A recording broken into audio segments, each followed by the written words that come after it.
Update naman tayo sa lagay ng panahon mula sa ating ka-weather, BNC resident meteorologist Benison Estareja. Benison? Corina, patuloy ang epekto ng mainit na easterlies o hanging silanganin po sa halos buong bansa. Base sa observed heat index kanina ng Pag-asa, pumalo po sa 47 degrees ulit ang naramdamang init dito po sa may Vera Catanduanes na sinundan ng 42 degrees Celsius sa may Mambusaw, Capiz. Pareho po itong dangerous levels of heat index. Bukas, April 2, posibleng umabot pa ng 46 degrees ang maramdamang init sa may Vera Catanduanes, Mambusaw, Capiz, 42 degrees pa rin at 41 degrees sa ilang pambahagi ng ating bansa. Kaya ka-weather, ugaliin pa rin ang pag-inom ng tubig at iwasan ang nakakapagod na gawain sa tanghali para iwas heat stroke. Sa rainfall forecast ng DOST Pag-asa ngayong Huwebes at Biyernes Santo, sa Luzon po may daraang may hinang ulan sa Batanes. Sa Huwebes po yan dahil sa northeast wind flow o yung malamig na hangin galing sa may silangang Asya. And for the rest of Luzon, generally magiging maaraw pa rin po mula Huwebes hanggang Biyernes at sasamahan lamang ng minsang maulap na kalangitan, lalo na po dito sa may Bicol region.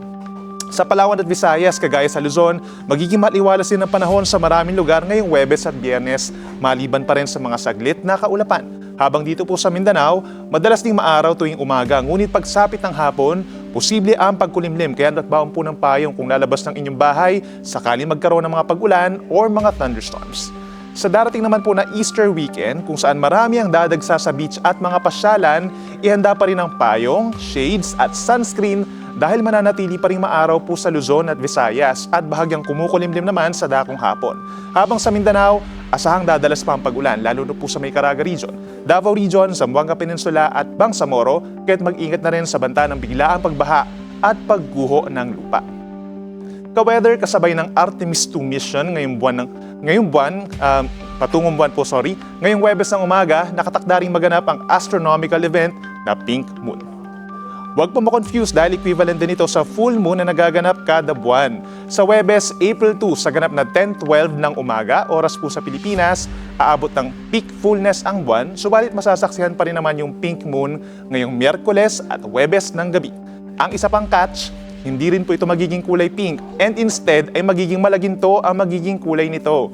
Dinawag lamang itong pink moon sa Europe at North America dahil kasabay ng unang full moon ng spring season ang pamumulaklak ng halaman doon na tinatawag nilang moss pink.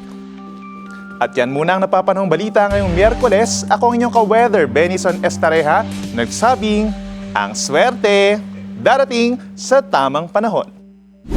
Manatiling nakatutok sa Bilyonaryo News Channel. Sumubaybay sa aming social media accounts at mag-subscribe sa aming YouTube channel para sa mga bago at eksklusibong balita.